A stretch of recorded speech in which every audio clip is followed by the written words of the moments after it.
Hi all, welcome back to my YouTube channel. ಎಲ್ಲರೂ ಹೇಗಿದ್ದೀರಾ? ಹೋಗಿ ಚೆನ್ನಾಗಿದ್ದೀರಾ ಅನ್ಕೊಂಡಿದ್ದೀನಿ. ಒಂದು ತಿಂಗಳಾದಮೇಲೆ ವೀಡಿಯೋ ಸ್ಟಾರ್ಟ್ ಮಾಡ್ತಾ ಇದ್ದೀನಿ. ಬನ್ನಿ ಏನು ವೀಡಿಯೋ ಮಾಡ್ತಿದ್ದೀನಿ, ಇವತ್ತಿನ ರೆಸಿಪಿ ಏನು ಅಂತ. ಎಗ್ ರೈಸ್ ಮಾಡ್ತಿದ್ದೀನಿ. ಅದಕ್ಕೆ 2 ಈರುಳ್ಳಿ ಸಣ್ಣ ಚಾಪ್ ಮಾಡಿದ್ದೀನಿ. ಹಾಗೆ ಮೆಣಸಿನಕಾಯಿ, ಹಸಿರು ಮೆಣಸಿನಕಾಯಿ ತೊಗೊಂಡಿದ್ದೀನಿ, ದಪ್ಪ ಬರುತ್ತಲ್ಲ ಅದು. ಹಾಗೆ ಎಣ್ಣೆ, 2 ಮೊಟ್ಟೆ, ಮತ್ತು ಶುಂಠಿ ಬೆಳ್ಳುಳ್ಳಿ ಪೇಸ್ಟು, ಕೊತ್ತಂಬರಿ, ಕರಿಬೇವು, ಧನಿಯಾ powder, garam masala, red chilli powder, ಹಾಗೆ ಅರ್ಶಿನ ಪುಡಿ ತೊಗೊಂಡಿದ್ದೀನಿ. ಎಲ್ಲ 1 ಟೇಬಲ್ ಸ್ಪೂನ್ ಚಿಕ್ಕ ಸ್ಪೂನಲ್ಲಿ ತೊಗೊಂಡಿದ್ದೀನಿ. ಒಂದು ಬಾಣಲೆ ಇಟ್ಟು ಒಬ್ರಿಗೆ ಮಾಡ್ತಿರೋದ್ರಿಂದ ಆಯಿಲ್ನ ಸ್ವಲ್ಪನೇ ಬಿಡ್ತಾಯಿದ್ದೀನಿ. 1-2 ಟೇಬಲ್ ಸ್ಪೂನ್ ಆಯಿಲ್ ಬಿಟ್ಟಿದ್ದೀನಿ. ಇದು ಸ್ವಲ್ಪ ಆಯಿಲ್ ಬಿಸಿ ಆದಮೇಲೆ ಫಸ್ಟು ಈರುಳ್ಳಿನ ಚಾಪ್ ಮಾಡ್ಕೊಂಡಿರೋದನ್ನ ಗೋಲ್ಡನ್ ಬ್ರೌನ್ ಬರೋ ತನಕ ಫ್ರೈ ಮಾಡ್ಕೊಬೇಕು.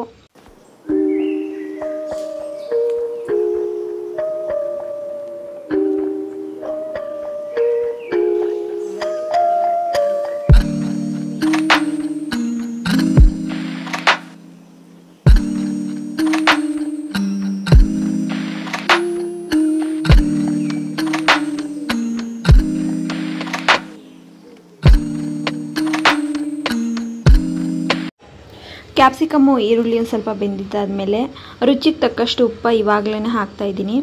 ಆಮೇಲೆ ಬೇಕಿದ್ರೂ ಹಾಕ್ಬೋದು. ಸ್ವಲ್ಪ ಈರುಳ್ಳಿಗೆ ಹಾಕಿದ್ರೆ ಟೇಸ್ಟ್ ಚೆನ್ನಾಗಿರುತ್ತೆ ಅಂತ ಹೇಳಿ ಸ್ವಲ್ಪ ಹಾಕ್ತಿದ್ದೀನಿ. ಈಗ ಶುಂಠಿ ಬೆಳ್ಳುಳ್ಳಿನ ಜಜ್ಜಿಟ್ಕೊಂಡಿರೋದು 1 ಟೇಬಲ್ ಸ್ಪೂನ್ ಜಜ್ಜಿಟ್ಕೊಂಡಿದ್ದೀನಿ. ಶುಂಠಿ ಬೆಳ್ಳುಳ್ಳಿ ಪೇಸ್ಟ್ನ ಹಾಕ್ತಾಯಿದ್ದೀನಿ. ಅದು ಕೂಡ ಅದ್ರದ್ದು ಘಾಟ್ ಸ್ಮೆಲ್ಲು ಹೋಗೋ ತನಕ ಹಾಗೇ ಫ್ರೈ ಮಾಡೋಣ. ಬಾಯಿ ಸಿಗ್ತಾಯಿದ್ರೆ ಒಂಥರ ಎಗ್ ರೈಸಲ್ಲಿ ಚೆನ್ನಾಗಿರುತ್ತೆ. ನನಗೆ ಈ ಫ್ಲೇವರ್ ಇಷ್ಟ, ಅದಕ್ಕೋಸ್ಕರ ಹಾಕ್ತಾಯಿದ್ದೀನಿ. ಇಲ್ಲಾಂದರೆ ಶುಂಠಿ ಬೆಳ್ಳುಳ್ಳಿ ಪೇಸ್ಟು ನುಣ್ಣಗೆ ರುಬ್ಬಿಟ್ಟು ಬೇಕಿದ್ರೂ ಹಾಕ್ಬೋದು. ಇವಾಗ 1-2 ಕರಿಬೇವು ಹಾಕ್ತಾಯಿದ್ದೀನಿ. ಆಪ್ಷನಲ್ಲು, ಬೇಕಿದ್ರೆ ಹಾಕ್ಬೋದು, ಇಲ್ಲಾಂದರೆ ಸ್ಕಿಪ್ ಮಾಡ್ಬೋದು. ಕ್ಯಾಪ್ಸಿಕಮ್ನ ಹಾಕ್ತಾಯಿದ್ದೀನಿ. ಕ್ಯಾಪ್ಸಿಕಮ್ಮು ಸ್ವಲ್ಪ ಫ್ರೈ ಆಗಬೇಕು, ಅಂದರೆ ಮೆತ್ತಗಾಗೋ ತನಕ ಹಾಗೇ ಫ್ರೈ ಮಾಡ್ಕೊಳ್ಳೋಣ. ಇದು ಕ್ಯಾಪ್ಸಿಕಮ್ ಮೆತ್ತಗೆ ಆದಮೇಲೆ ಎಲ್ಲ ಸ್ಪೈಸಸ್ಗಳನ್ನೂ ಇವಾಗಲೇ ಆ್ಯಡ್ ಮಾಡ್ಕೊತಾ ಇದ್ದೀನಿ. ಇದಂತೂ ಒಂದು 5 ನಿಮಿಷಕ್ಕೆಲ್ಲ ಆಗೋಗುತ್ತೆ, ಬೇಗ ಮಾಡ್ಕೊಬೋದು. ಹಾಗೆ ಮಕ್ಕಳು ಕೂಡ ತುಂಬ ಇಷ್ಟಪಡ್ತಾರೆ. ಇದು ನಮ್ಮ ಅಕ್ಕನ ಮಗನಿಗೋಸ್ಕರ ಮಾಡಿಕೊಡ್ತಾ ಇರೋದು. ತುಂಬ ಚೆನ್ನಾಗಿರುತ್ತೆ. ಮಕ್ಕಳಿಗೂ ಕೂಡ ಮಕ್ಕಳು ಮಾಡೋದು ಕಲ್ತ್ಕೊಂಡ್ಬಿಡ್ತಾರೆ ಬೇಗನೆ ಕೂಡ. ಇದು ನಮ್ಮ ಅಕ್ಕ ಮಗ ನನಗೂ ಮಾಡೋಕ್ಕೆ ಬರುತ್ತೆ, ನಾನು ಮಾಡ್ತೀನಿ ಚಿಕ್ಕಿ ಅಂತ ಇದ್ದ, ಆದರೂ ಪರವಾಗಿಲ್ಲ ಅಂತ ಹೇಳಿ ನಾನೇ ಮಾಡಿಕೊಟ್ಟೆ. 2 ಮೊಟ್ಟೆ ಹಾಕ್ತಾಯಿದ್ದೀನಿ. ಒಬ್ರಿಗೆ 2 ಮೊಟ್ಟೆ ಇರಬೇಕು.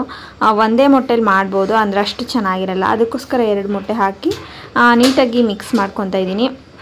ಅದು ಸ್ವಲ್ಪ ಎಗ್ ಬುರ್ಜಿ ಮಾಡ್ತೀವಲ್ಲ, ಈ ಥರ ಆಗಬೇಕು.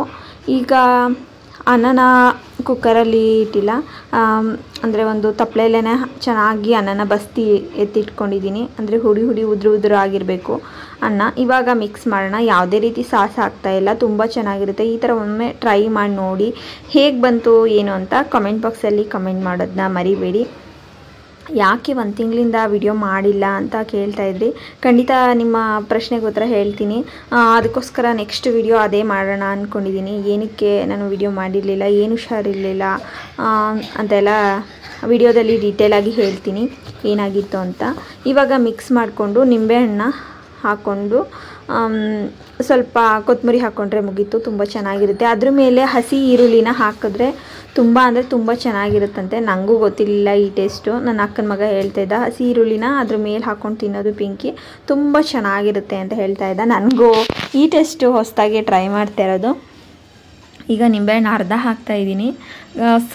ಯಾವುದೇ ರೀತಿ ಸಾಸು ಏನು ಯೂಸ್ ಮಾಡಿದ್ರೆ ಮನೇಲಿ ಎಷ್ಟು ಚೆನ್ನಾಗಿರುತ್ತೆ ಗೊತ್ತಾ. ಹೊರಗಡೆ ತಿನ್ನೋದಕ್ಕಿಂತ ಮನೇಲಿ ಮಾಡ್ಕೊಂಡು ಈ ಥರ ತಿಂದರೆ ವಾವ್ ಸಖತ್ತಾಗಿರುತ್ತೆ. ನೀವು ಒಮ್ಮೆ ಟ್ರೈ ಮಾಡಿ ಹೇಗೆ ಬಂತು ಏನು ಅಂತ ಹೇಳೋದನ್ನ ಮರಿಬೇಡಿ. ಇವಾಗ ಕೊತ್ತಂಬರಿ ಹಾಕಿ ಮಿಕ್ಸ್ ಮಾಡಿ ಸರ್ವ್ ಮಾಡೋದಷ್ಟೇ. ಒಂದು 5 ನಿಮಿಷಕ್ಕೆಲ್ಲ ಮುಗಿಯುತ್ತೆ. ಮಕ್ಳಿಗೆ ಲಂಚ್ ಬಾಕ್ಸಿಗೆಲ್ಲ ಮಾಡಿಕೊಡ್ಬೋದು. ಹಾಗೆ ಬ್ರೇಕ್ಫಾಸ್ಟಿಗೆಲ್ಲ ಚೆನ್ನಾಗೇ ಇರುತ್ತೆ. ನೀವು ಒಮ್ಮೆ ಟ್ರೈ ಮಾಡಿ ಹೇಗೆ ಬಂತು ಏನು ಅಂತ ಕಮೆಂಟ್ ಬಾಕ್ಸಲ್ಲಿ ಕಮೆಂಟ್ ಮಾಡೋದನ್ನ ಮರಿಬೇಡಿ. ಥ್ಯಾಂಕ್ ಯು ಸೊ ಮಚ್ ಯಾರೆಲ್ಲ ನನ್ನ ವೀಡಿಯೋಸ್ನ ನೋಡ್ತಾ ಇದ್ದೀರಾ. ಹೀಗೆ ಸಪೋರ್ಟ್ ಮಾಡ್ತಾಯಿರಿ ಅಂತ ಹೇಳ್ತಾ ಬಾಯ್ ಆಲ್.